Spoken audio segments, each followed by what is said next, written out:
Assalamualaikum warahmatullahi wabarakatuh. Abang kakak semuanya, apa kabarnya hari ini?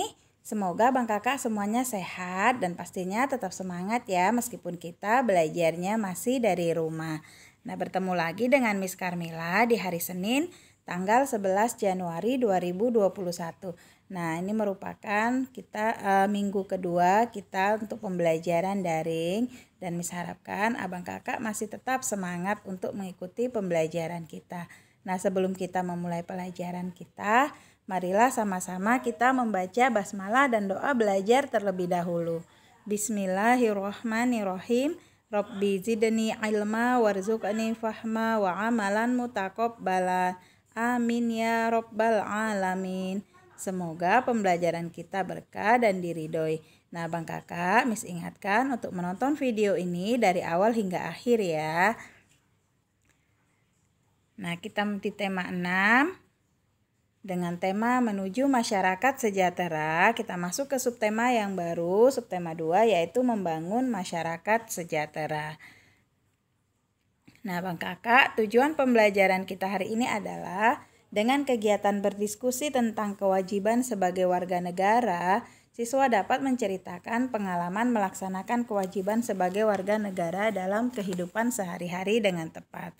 Yang kedua, dengan kegiatan berlatih menentukan kalimat utama dan gagasan utama, siswa dapat menentukan kalimat utama dan gagasan utama dalam bacaan teks non-fiksi dengan tepat. Yang ketiga, dengan kegiatan membaca teks non-fiksi, siswa dapat menjelaskan informasi tentang tari kreasi dengan tepat. Itulah tujuan yang akan kita capai hari ini. Nah, kita awali dengan materi PPKN. Minggu siang, Siti ikut ibunya ke balai desa. Ibu Siti bersama-sama ibu-ibu PKK lainnya hendak mengikuti pelatihan membatik. Pelatihan membatik diprogramkan oleh pemerintah desa tempat tinggal Siti. Pelatihan diadakan dengan tujuan untuk meningkatkan kesejahteraan masyarakat desa. Pelatihan membatik ini membuka peluang besar dalam menciptakan lapangan pekerjaan, sehingga ada hak masyarakat sebagai warga negara yang dapat terpenuhi. Hak yang dapat terpenuhi yaitu hak atas pekerjaan dan penghidupan yang layak bagi kemanusiaan. Nah, abang kakak, kalau pada minggu yang lalu kita mempelajari tentang kewajiban sebagai anggota masyarakat. Nah, untuk hari ini kita akan mempelajari tentang hak warga negara Indonesia ya. Jadi ketika kita setelah melakukan kewajiban kita, maka sudah sepantasnya kita untuk memperoleh hak kita. Nah, abang kakak, berikut ini ada teks bacaan. Silahkan abang kakak buka buku tematiknya di tema 6 di subtema 2 pembelajaran 1. Nah, Miss akan bacakan dari sini, abang kakak simak dengan baik ya. Hak sebagai warga negara Indonesia. Hak adalah sesuatu yang mutlak menjadi milik seseorang atau sesuatu yang seharusnya diterima seseorang. Hak warga negara Indonesia ditentukan dalam pasal-pasal Undang-Undang Dasar Negara Republik Indonesia tahun 1945. Berdasarkan ketentuan dalam Undang-Undang Dasar Negara Republik Indonesia tahun 1945, hak warga negara Indonesia banyak bentuknya. Berikut beberapa bentuk hak warga negara Indonesia. Setiap warga negara Indonesia berhak mendapatkan perlindungan hukum. Hak ini dapat diperoleh warga negara Indonesia salah satunya dalam bentuk perlindungan hukum saat menjadi saksi dalam perkara hukum. Perlindungan hukum juga bisa diberikan atas hak kekayaan intelektual seseorang seperti hak cipta, sebagai contoh hak cipta dalam penerbitan buku. Biasanya yang diberikan hak cipta atas isi buku adalah penulis atau penerbit. Selain itu, setiap warga negara Indonesia berhak atas pekerjaan dan penghidupan yang layak. Hak ini seperti yang telah diperoleh ibu-ibu PKK di tempat tinggal Siti melalui pelatihan membatik. Melalui pelatihan membatik, diharapkan masyarakat khususnya ibu-ibu PKK bisa menciptakan lapangan pekerjaan demi meningkatkan kesejahteraan keluarga dan masyarakat. Satu lagi, hak warga negara yang tidak kalah pentingnya untuk mencapai tujuan nasional Indonesia yaitu hak memperoleh pendidikan dan pengajaran. Pemenuhan hak warga negara Indonesia ini dapat mencerdaskan kehidupan bangsa yang merupakan salah satu tujuan nasional Indonesia. Masih banyak hak warga negara Indonesia lain yang ditetapkan dalam Undang-Undang Dasar Negara Republik Indonesia tahun 1945. Di antaranya adalah memiliki kedudukan yang sama di mata hukum dan di dalam pemerintahan, kebebasan memilih dan memeluk serta menjalankan agama dan kepercayaan yang diyakini, mempertahankan wilayah negara kesatuan Indonesia dari serangan musuh, serta kebebasan bersyarikat, berkumpul dan mengeluarkan pendapat secara lisan dan tulisan sesuai undang-undang yang berlaku. Penuhilah hakmu secara seimbang dengan cara melaksanakan kewajiban sebagai warga negara Indonesia.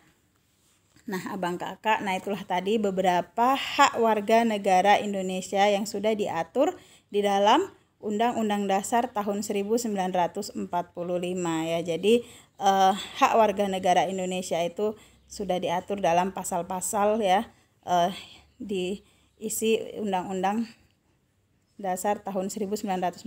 Nah, seperti tadi hak mendapatkan perlindungan hukum. Nah, ini diatur di dalam pasal 27. Kemudian hak dalam kebebasan memeluk agama. Nah, itu juga diatur di dalam Undang-Undang pasal 29.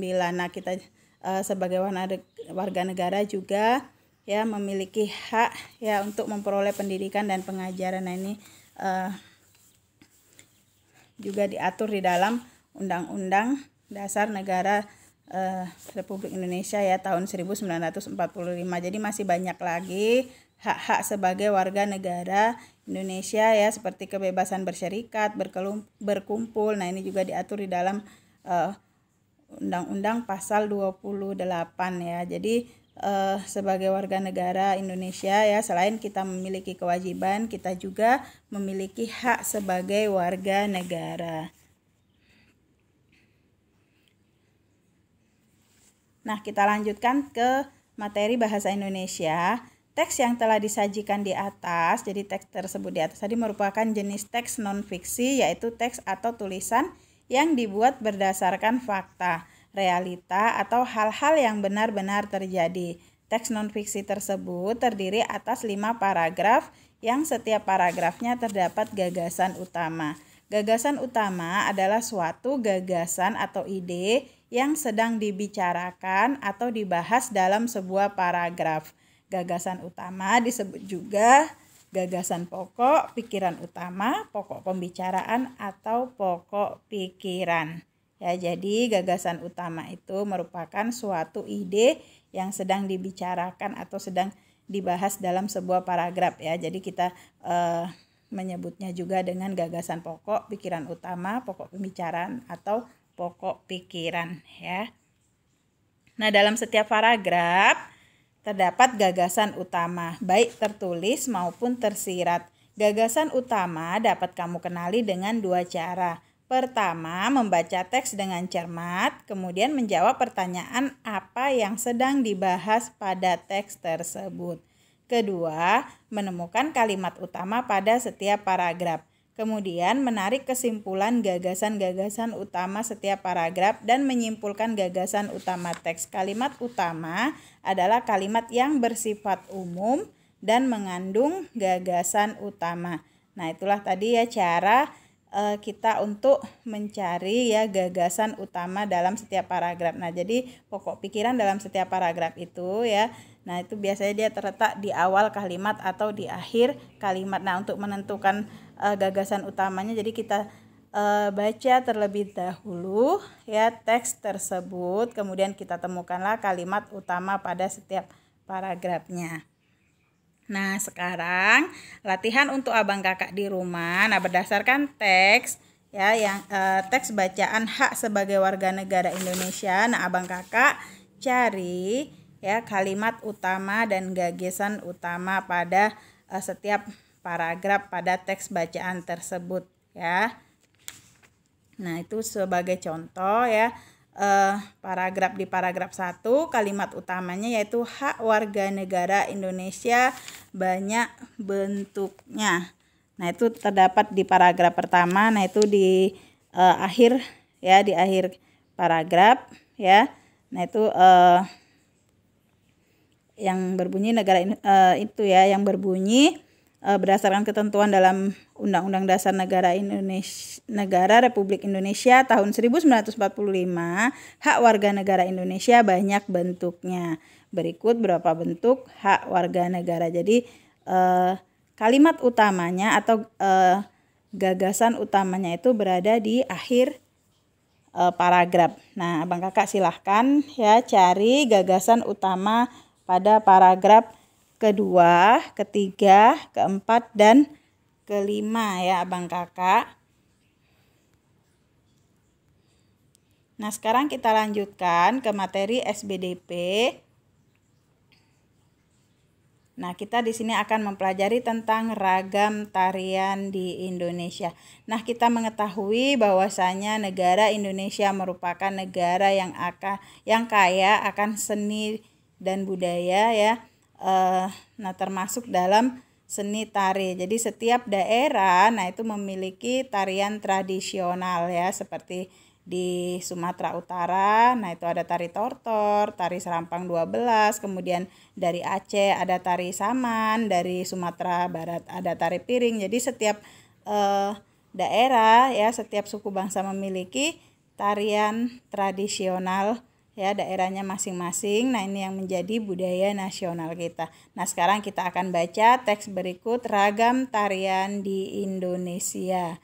Indonesia kaya akan budaya, diantaranya karya tari. Setiap daerah memiliki karya tari kreasi yang berbeda-beda. Apakah yang dimaksud tari kreasi? Tari kreasi adalah tari yang gerakannya merupakan perkembangan dari gerak tari tradisional. Tari kreasi tidak memiliki aturan tertentu, baik gerak maupun aspek lainnya yang terdapat dalam tarian. Ada 3 jenis tari kreasi, yaitu tari kreasi daerah atau tradisional, tari kreasi modern, dan tari kreasi kontemporer. Nah, tari kreasi daerah atau tradisional adalah tari yang mengalami perubahan dari tari tradisi, baik bentuk, gerak, ataupun aspek lainnya, tetapi tetap dalam konteks ciri khas dari daerah tersebut. Tari kreasi modern adalah tari yang tidak memiliki aturan tertentu, baik dalam bentuk gerak ataupun aspek lainnya. Tari kontemporer adalah tarian yang dibuat berdasarkan isu yang beredar pada waktu tertentu. Nah, bentuk karya tari kreasi dapat berupa bentuk tari tunggal, tari berpasangan, dan tari kelompok. Tari tunggal adalah karya tari yang diperagakan oleh seorang penari.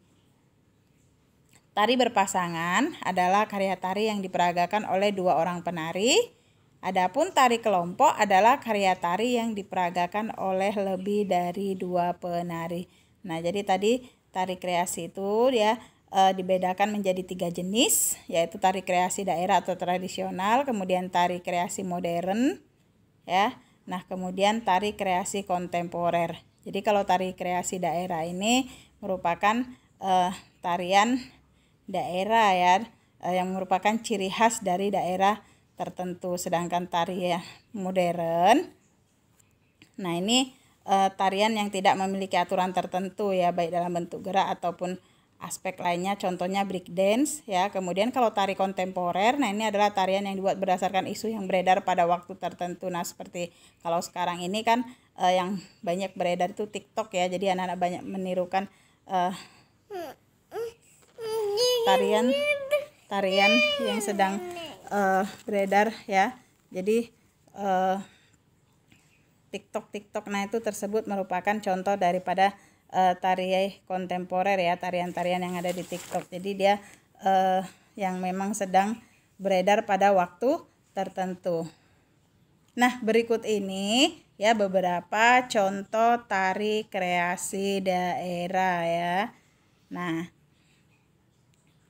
di sini ini adalah tari merak ya. Nah, tari merak ini berasal dari Jawa Barat. Nah, ini merupakan tari tunggal ya, tari tunggal jenis tari kreasi daerah. Nah, tari tunggal. Nah, kemudian ada tari kelana topeng dari Yogyakarta. Nah ini. Kemudian tari remo dari Jawa Timur. Kemudian ada tari kandangan dari Jawa Barat. Dan ada tari pendek dari Bali. Nah ini merupakan tari kreasi daerah atau tari kreasi tradisional ya dalam bentuk tari tunggal. Nah abang kakak, itulah materi kita hari ini ya. Tadi kita sudah mempelajari tentang hak sebagai warga negara Indonesia yang sudah diatur di dalam Undang-Undang Dasar Negara Republik Indonesia tahun 1945. Kemudian kita juga sudah belajar mencari ide pokok atau pokok pikiran dalam sebuah paragraf. Kemudian tari kreasi atau ragam tari Nusantara.